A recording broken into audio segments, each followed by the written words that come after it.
Merci à tous les deux pour ce regard croisé sur l'immobilier en Belgique, qui est d'ailleurs plutôt en bonne santé. La santé de votre entreprise et de vos ventes, c'est aussi la spécialité de Laurent De Smet, alias Dr Sales. Chaque semaine, notre expert du marketing vous livre ses précieux conseils et ses meilleures techniques pour optimiser votre chiffre d'affaires et séduire de nouveaux clients. Prenez de quoi écrire, ça peut toujours servir.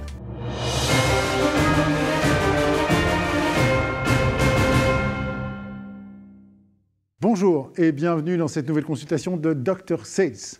Aujourd'hui, on va aborder un truc qui vous obsède, qui m'obsède, c'est la personnalité, la vôtre, la mienne et les outils qui nous permettent de la décoder. La personnalité, ça nous obsède. Il n'y a qu'à voir le nombre de gens qui suivent leur horoscope ou qui tentent d'essayer de prédire le comportement de quelqu'un juste parce qu'il est bélier, ascendant, gémeaux. Et vous comprendrez qu'effectivement, on est très intéressé à essayer de comprendre autrui et à essayer de le mettre dans des petites cases. Le phénomène n'est pas nouveau. Déjà, du temps d'Hippocrate et de Galien, il y avait la fameuse théorie des 4 humeurs ou des 4 tempéraments, où on avait en fait 4 grands types de personnes. On les classait selon le fait qu'ils soient plutôt de tendance colérique, de tendance mélancolique, de tendance sanguine, ou de tendance flegmatique.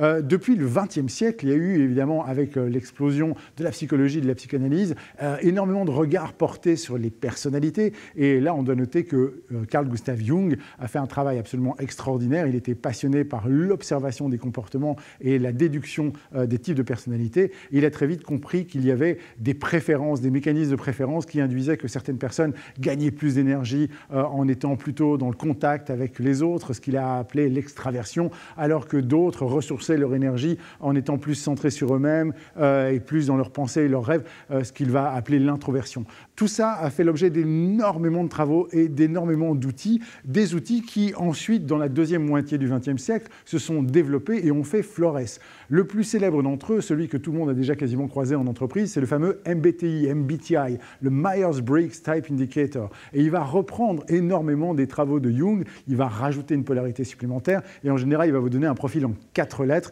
C'est assez parlant. Mais on pourrait aussi parler du disque de William Marston, le disque de Marston, qui, selon que vous êtes plutôt agissant ou subissant et que vous considérez plutôt l'univers comme étant des situations externes favorables ou défavorables, va tenter de vous classer dans une nuance entre 4 couleurs et vous donner effectivement un profil. Il y en a d'autres encore plus récents. Il y a le Big Five, le modèle Océan, ou encore la process communication de T.B. Keller, qui est vraiment basée sur nos interactions, nos communications, nos émotions sous stress. Il y a même aujourd'hui l'énéagramme, dont les origines sont un peu floues et mystérieuses, mais qui est aujourd'hui un outil très utilisé en entreprise. Et vous vous demandez certainement lequel de ces outils je devrais employer pour moi en tant que commercial ou pour mon équipe.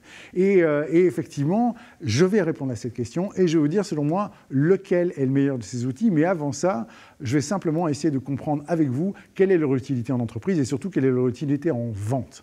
Alors évidemment, leur utilité au niveau personnel, il n'y a pas photo. C'est toujours intéressant de mieux se comprendre, de mieux se connaître. Et ces outils vous apportent un éclairage sur base de vos comportements, de vos attitudes, de vos émotions. Vous allez savoir ce qui vous nourrit, ce qui vous épuise. C'est très riche pour vous. C'est très riche aussi pour votre entourage, parce que vous allez sans doute comprendre qu'en fait, beaucoup de choses qui vous énervent ne vous énervent pas parce que l'autre est comme ça, mais simplement parce que vous avez des préférences et qu'effectivement, souvent, les gens qui vous énervent, en fait, ont quelque chose d'assez intéressant à vous apporter.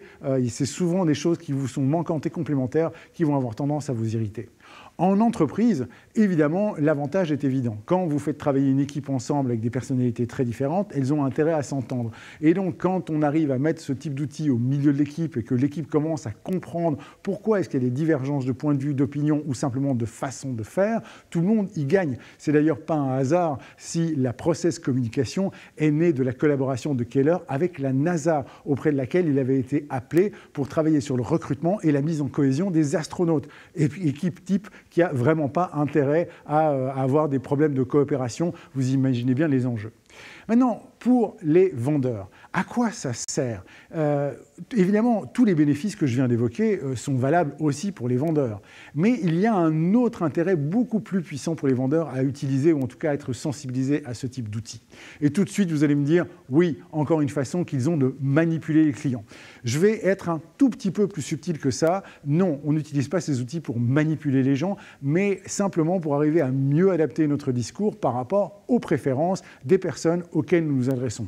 Et c'est plutôt une bonne chose. À partir du moment où je comprends la langue que vous parlez, eh bien, j'ai intérêt à adapter mon discours dans cette langue-là si je veux faire en sorte que vous soyez compris. Non seulement les commerciaux utilisent de plus en plus ce type de profil de personnalité, mais ils se retrouvent aussi en amont dans le travail du marketing qui va utiliser dans ses avatars ou ses personas des références à ces profils de personnalité, à ces profils comportementaux. C'est très riche. Et d'ailleurs, sachez qu'aujourd'hui, ça va encore plus loin. Il existe des outils automatiques qui se pluguent sur LinkedIn, par exemple, et qui vous permettent de déduire la couleur ou le profil de personnalité des personnes dont vous consultez le profil en ligne. Donc, ces outils vont continuer à s'améliorer et vont continuer à essayer de donner une approche plus fine, plus adaptée des personnes auxquelles on s'adresse.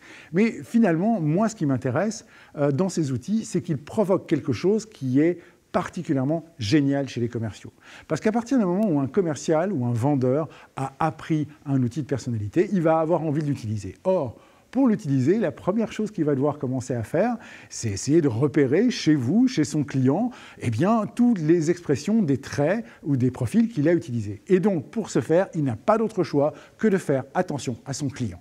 Et là, il se passe un moment merveilleux, c'est que pour arriver à utiliser son outil, le commercial est obligé de faire attention à vous. Il est obligé de vous écouter, il est obligé de vous observer avec beaucoup d'attention et il est obligé d'essayer de vous comprendre. Et c'est ça, fondamentalement, la chose la plus difficile qu'on fait avec les vendeurs, c'est leur faire lever le regard depuis leur offre, leur proposition, leur produit, jusqu'à porter ce regard sur ses clients. Et donc, voilà, qu'est-ce qui va se passer? En fait, fondamentalement, je me fiche de savoir si vous allez utiliser du MBTI, du DISC, de l'énéagramme, de la Processcom, de l'Ocean ou tout ce que vous voulez. Ce qui m'importe, c'est que vous utilisiez au moins un de ces outils parce que n'importe quel de ces outils va avoir la même capacité à vous faire regarder le client, à être empathique avec lui, à vouloir le mettre devant votre attention la plus ferme. Et vous savez quoi? Il se passe quelque chose de formidable quand vous décidez de prêter de l'attention forte à quelqu'un. Eh bien, d'abord, il vous trouve éminemment sympathique.